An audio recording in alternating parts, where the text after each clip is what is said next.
I'll request Mahaprabhu Chaitanya Prabhu to play an audio from Srila Prabhupada. We had the opportunity in our childhood. My father taught. And then, when I was grown up, my spiritual master taught. So, for that reason, we have got some sense. Spiritual education should be given. Kormaro acharet pragva dharman bhagavatāni durlavam manusam janma tadapi adhuvam arthagam. This is statement of Prahlad Maharaj. He was a 5-year-old boy and a devotee. So he was trying to preach amongst his class fellows. The class fellows said, why you are bothering about spiritual consciousness, God consciousness, now we are young men, let us play. He said, no, the spiritual life should begin Kauvara, just at the beginning of 5 years.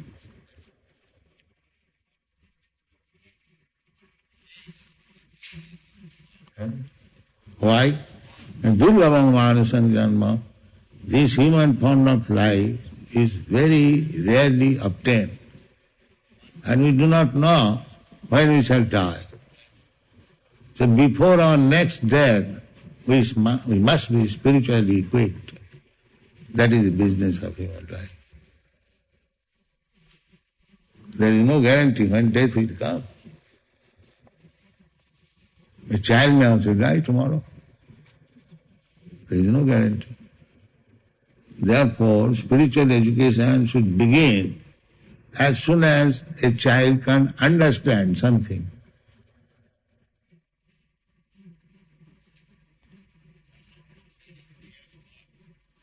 Because there is no guarantee that he will remain for many years. Hare Krishna. I'd like to next invite on stage His Grace Pranava Prabhu, who is the Academic Director of the Bhaktivedanta Research Center at Calcutta. Hare Krishna. Thank you very much. I will first like to thank the Ministry of Education, Shesha Prabhu, Tapana Mishra Prabhu, and the entire team that have offered this wonderful opportunity to meet and hear and learn from each other. So today I would like to present more like a work in progress. We started a team yesterday about university studies and academic studies. Sorry, my voice is not good today. And the work in progress is a discussion that has been going on now for quite some time about the possibilities of introducing and developing academic studies in ISKCON. There are already many initiatives, and many of you are highly educated and have PhDs. Some of you are professors and so on. So it's already a reality that there are highly educated devotees. But there are issues of second or third generations devotees who would like to get more educated after attending Gurukula, for example, which is wonderfully developing as well. And also academics can be used as a tool for preaching, of course, accessing a certain class of people that have tremendous influence in society and creating a space for Vaishnavas to present our philosophy of personalism, Vaishnavism, of Krishna, the Supreme Personality of Godhead, based on certain ethical principles, as Yadunandana Maharaj was explaining.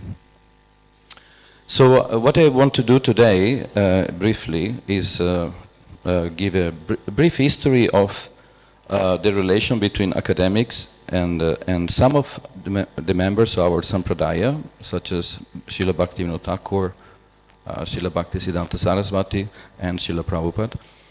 And then at the end present a little bit the stage of some of the discussions that are going on regarding academic studies and ask some questions, some open questions.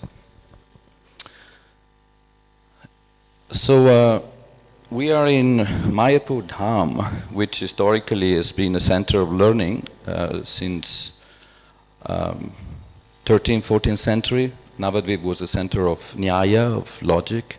Many Pandits from Mithila, today's Patna, Pandits from Kashmir, from Benares, Varanasi, used to come to Navadvip and study. It was a center of Sanskrit learning. And the places of studying these disciplines was the Toll. A Toll is a school run by a Pandit, and there would be tens of students that would spend many, many years to study different branches, Sankhya, Yoga, Vyakarana, grammar, Sanskrit, and so on.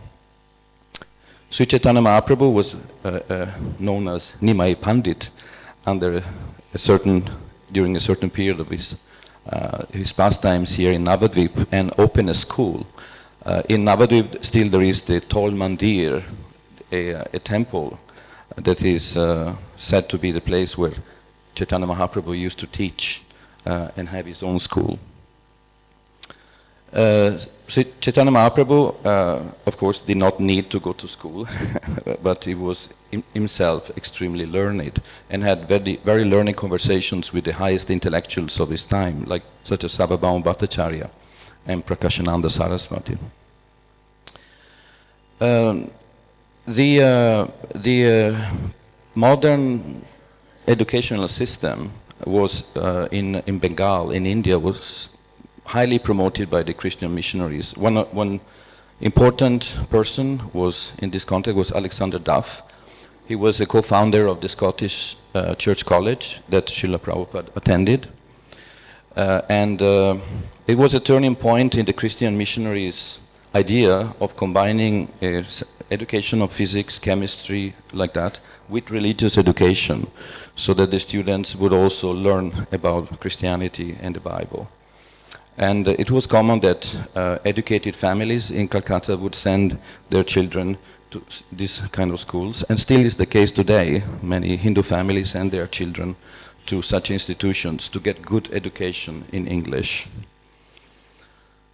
Srila Bhaktivinoda Thakur himself was, of course, highly educated. He passed many very tough examinations to become a district judge. And at some point in 1896, as most of you know, he sent a small pamphlet to present Chaitanya Mahaprabhu. He sent it to Sir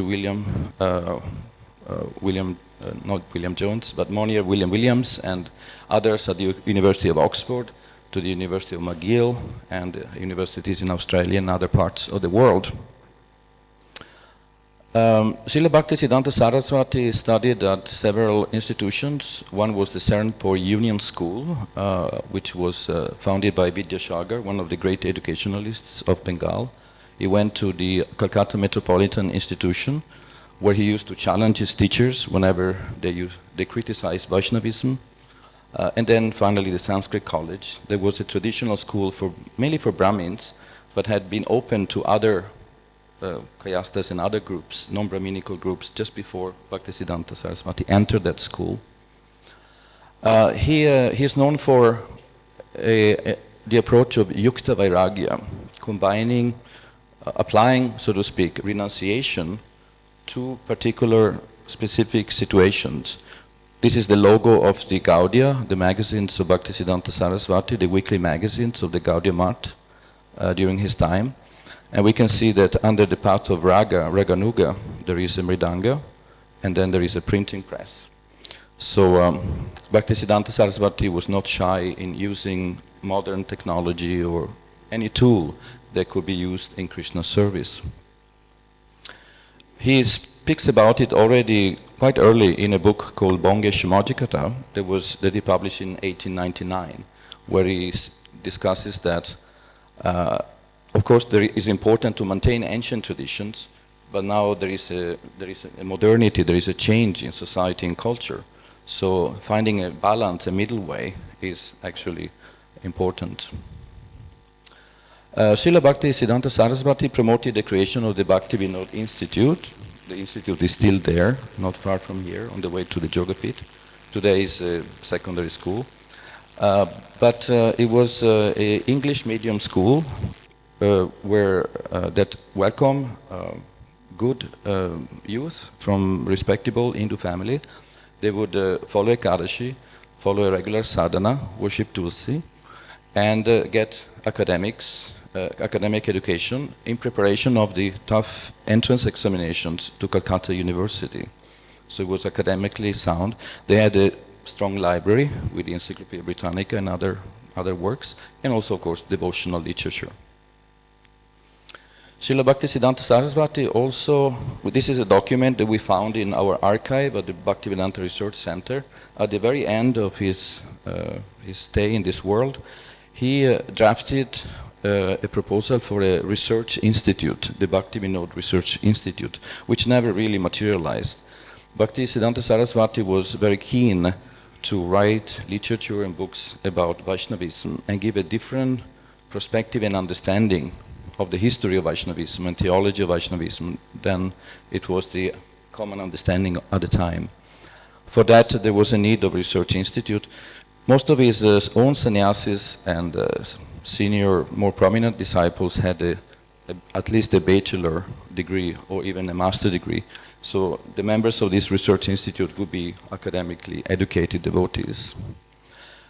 Bhaktisiddhanta Sarasvati promoted also traditional education. He started a toll for teaching Sanskrit.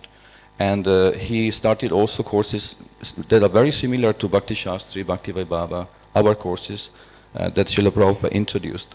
So he had an idea of having parallel educational tracks, one traditional for devotees with own degrees, but also something that would be in line with the established academical or educational system. One of his disciples was Nishikanta Sanyal, who wrote the Sri Krishna Chaitanya in 2 volumes. And at the time, Bhaktisiddhanta Sarasvati followed the footsteps of Bhaktivinoda Thakur and heavily promoted Sri Chaitanya Mahaprabhu. Not Krishna or Radha, but Chaitanya Mahaprabhu. So this is a biography of Chaitanya Mahaprabhu in 2 volumes in English, and that was supposed to be the weapon to be used to enter the West for preaching there. Nishikanta Sanyal was a professor at the University of Chutak in Orissa, and he used to donate more than half of his wage as a professor to the Gaudiya Math. And Srila Bhaktisiddhanta Sarasvati used that money to pay his one disciple, Sambhidananda Das, to write a doctoral thesis. I'll show that very soon. When the missionaries, Bon Maharaj, with the book on Chaitanya in his hand, went to London in 1934-35, he distributed this book to selected persons. One of them was Ernst Georg Schulze, who was a PhD student at the University of Leipzig in Germany, who became his assistant when he toured Germany and gave lectures in many prominent universities there. Schulze was initiated by Srila Bhaktisiddhanta Sarasvati. He was the German godbrother of Srila Prabhupada, and met in an internment camp during the war Walter Eidlitz, who became his Siksha disciple. Eidlitz was initiated by Bon Maharaj. But he did research for 20 years, Walter Eidlitz, with Sadananda, and produced a book about Chaitanya, Krishna Chaitanya, his life and the Hidden Treasure of India, his life and his teachings in German, that was published at the University of Stockholm. The dissertation of Sambhidananda was framed by Bhaktisiddhanta Sarasvati. He specifically defined the topics. It was meant to be a grand tour of the history of Vaishnavism and the literature of Vaishnavism.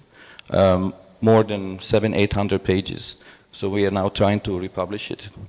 It's available at SOAS, the University of London, and it's a very important work. 1935, that was defended at the University of London.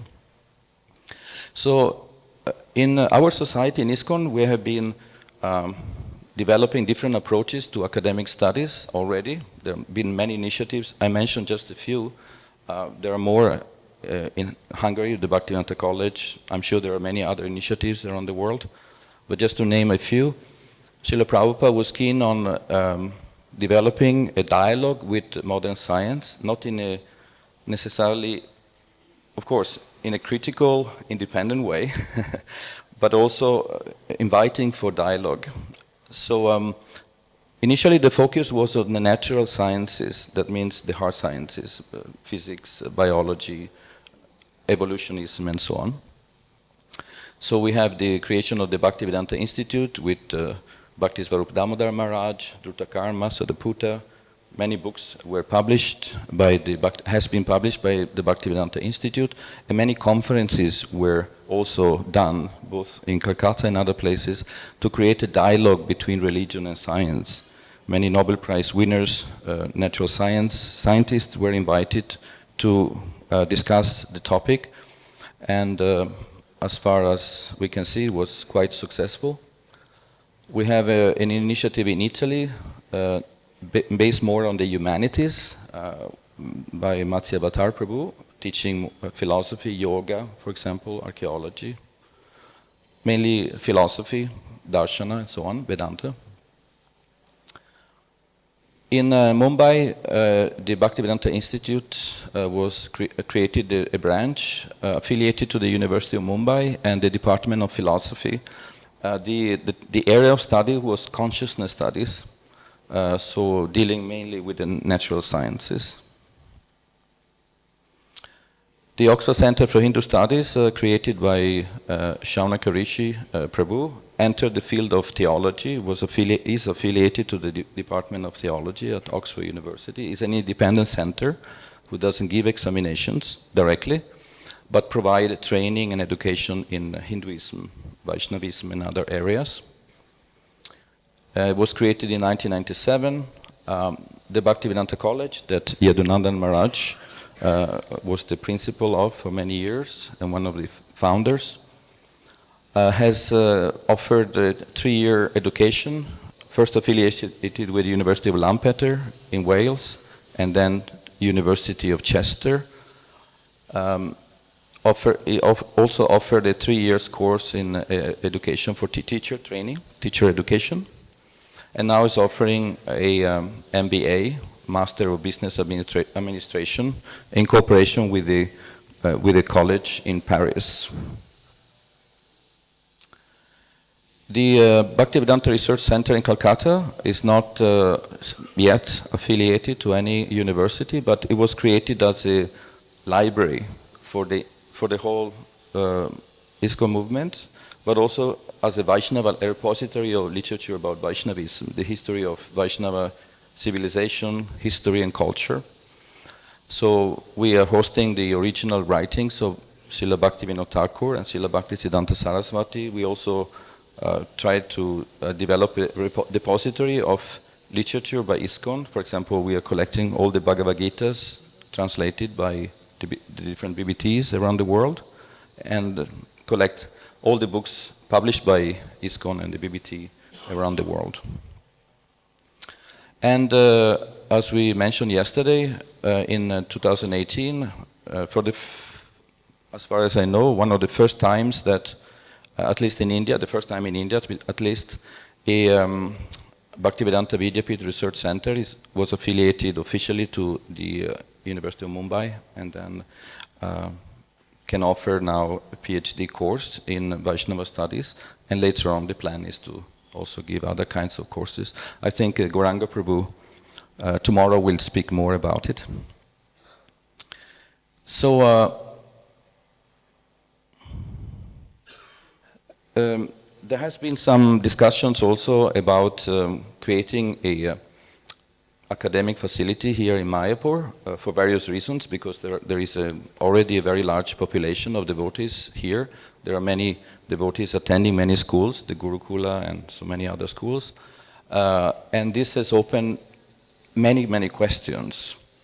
This applies to Mayapur, but really applies to any idea of opening a university anywhere in the world. There are similar kind of issues and problems that need to be addressed and discussed. First of all, Srila Prabhupada wanted to have a center of learning here in Mayapur.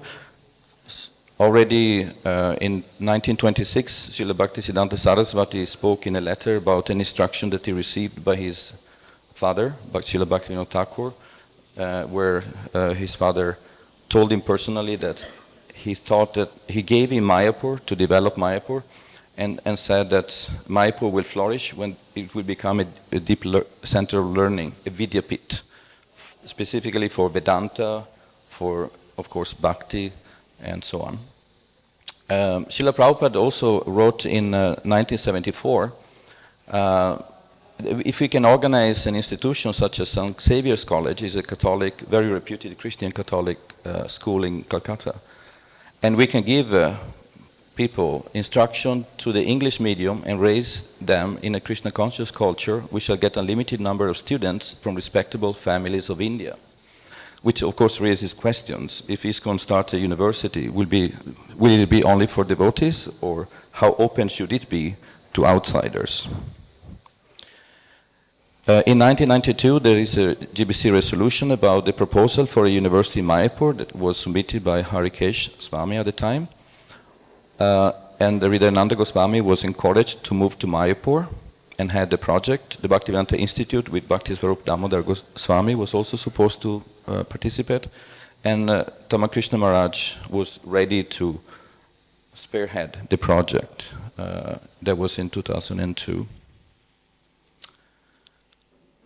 So another question is what kind of subjects should be taught in such a university.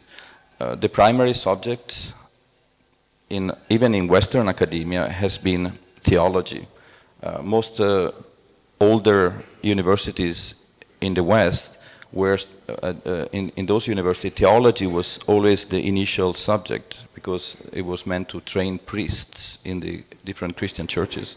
And still the motto of the University of Oxford is Dominum Illuminatio Mea, which means God illuminates, is my light, is my illumination. So obviously, in this context, has been in the discussion that has been done, has been important to emphasize the importance of studying the Vaishnava theology and putting the most foundational principle of Vaishnava theology at the center, Krishnastu Bhagavan Svayam. Krishna is the Supreme Personality of Godhead. What does it mean historically, culturally, philosophically, ethically? It's a very large and wide field of research which is heavily underdeveloped. We mentioned yesterday there is no institute in India, in the whole of India, for studying Hinduism, what to speak of studying Vaishnavism, despite the fact that there are centers for studying Jainism, Islamic studies, Buddhism, Buddhist studies, and so on.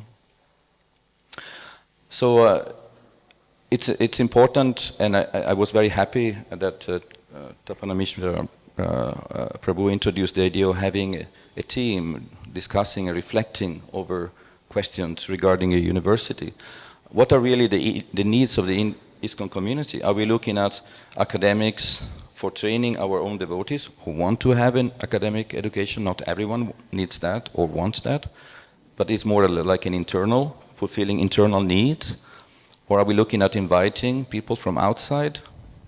Or are we looking at education as a way of bridging society, teaching devotees how to deal with the elite of society, intellectuals, philosophers, educationalists?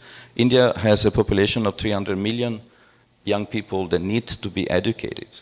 So do we want to participate in that enormous pool of young minds that are now formed in a more materialistic or atheistic way? Or are we interested? So there are many questions like that. So therefore it's important in general, as the discussions are progressing and various initiatives are coming up, to understand what are the needs of the ISKCON community. Is there a future for academic Vaishnava studies in India and beyond? And which other subjects beyond theology and Vaishnava philosophy would be important for our community and for the devotees who want to study academically? So, thank you very much. Thank you, Pranava. So we have 10 minutes for question and answers, comments. Pancharatna Prabhu, you have a loud voice. I'll request you to please say so. How do you see the relationship between Srila Prabhupada's interest in university type of environment and his talk about Varnashram collar? Is there a connection? Is it, or are they separate type of?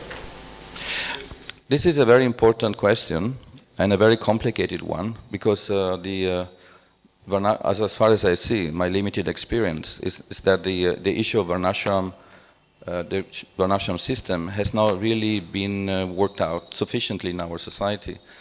But from a very practical point of view, just very practical, down to earth, one could divide the different branches of education according to certain Varna principles. For example, the study of theology, ritual studies, and so on will be more like Brahminical kind of studies.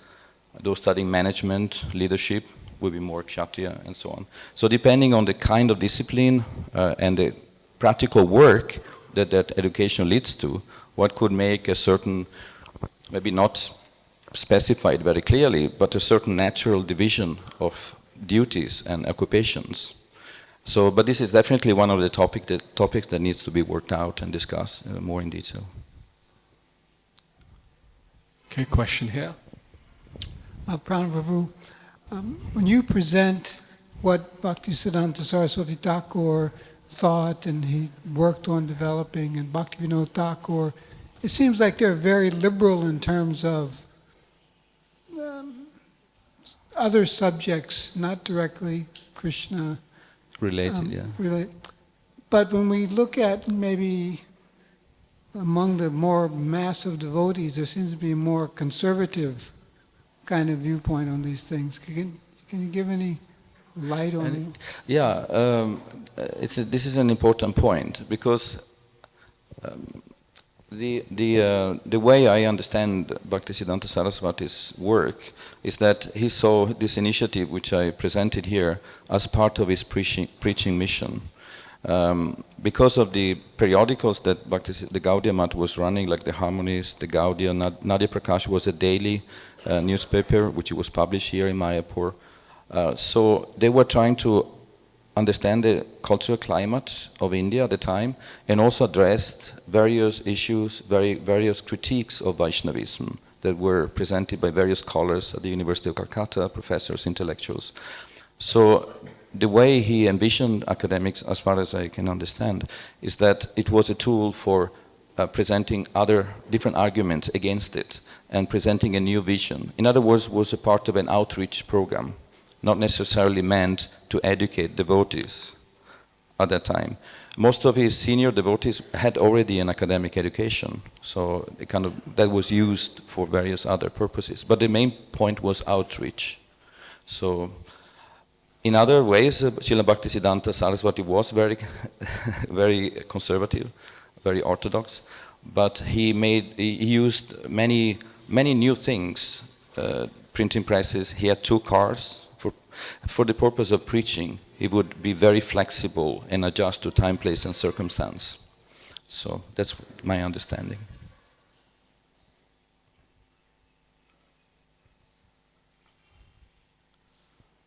Is there a mic on that side also, Omkar? Okay. So there can be one on this side, other side, in case devotees there want to ask. Hare Krishna Prabhu, thank you very much. I'd like to say two things. One is that colleges nowadays are a place of anarchy. Even if we give college education, universities for outside students, non-devotees, a place where there is less unrest, where students are taught to be more peaceful. It's a big service to the society. And the second thing which I'd like to ask is, there are devotees who are in academics, in the teaching field, and who write papers in academic journals, but not necessarily supporting the Krishna conscious arguments. Will there be any way to help these devotees, to teach them how to write journals in scientific magazines, scientific journals, in a way that they support the Krishna consciousness arguments? Maybe like how Karma Prabhu does, or so many senior devotees are doing, but we devotees down the line don't know actually how to do it. could we get some help in this line? And will there be a proper systematic way of helping such devotees in academics? Thank you. Yes, thank you very much. So regarding the first point, so you were saying that colleges, there is a certain kind of anarchy in colleges. Inviting people from outside would depend on creating a very strong residential facilities, as far as I can see, offering regular spiritual programs. So like in the US, there are Buddhist universities that follow Dharmic principles, where students are in fact forced to get their grades to do seva of different kinds. So ISKCON, as far as I can see, ISKCON University should never just focus on simply on theoretical or knowledge, but should also transform the character of the person. That's really what we want. Regarding your second point, this is related also to the field of education in ISKCON that has been already addressed. There is a lack of communication. We don't have, for example, a database of devotees around the world who are doing significant work in academics, in non-English languages, for example, and there is no body that really create conferences and places to create a sangha for scholars, because tuning in to a certain kind of approach to academics requires a sangha, and that's not really in place at the moment. So. Thank you. One last question, Parabhakti Prabhu.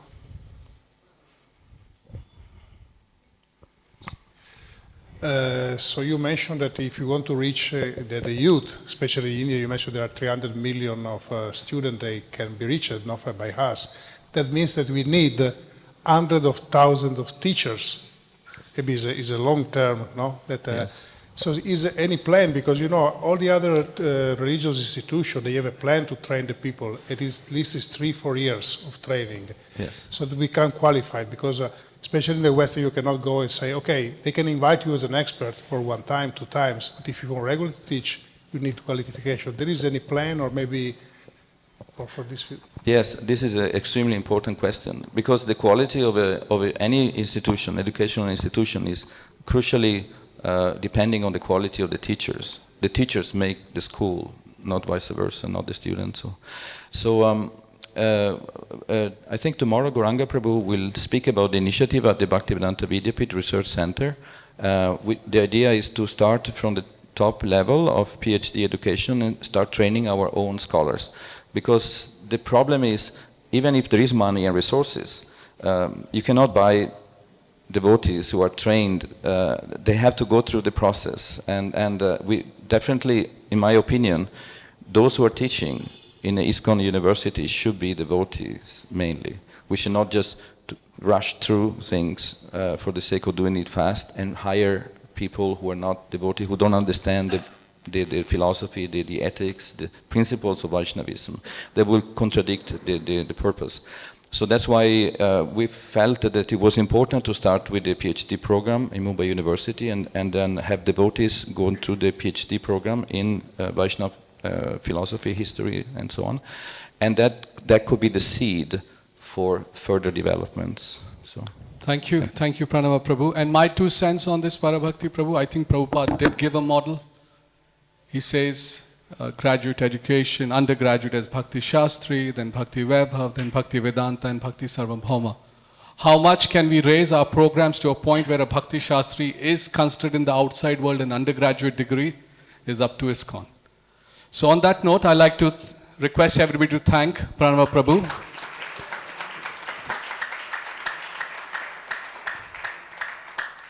If you like to know more about the higher education initiatives that are currently being undertaken within ISKCON, I refer you back to the same journal that I opened in this morning on the website, the journal on the academic issue. At the end of that journal, we have compiled a list of all the higher education institutes that exist and we had information of.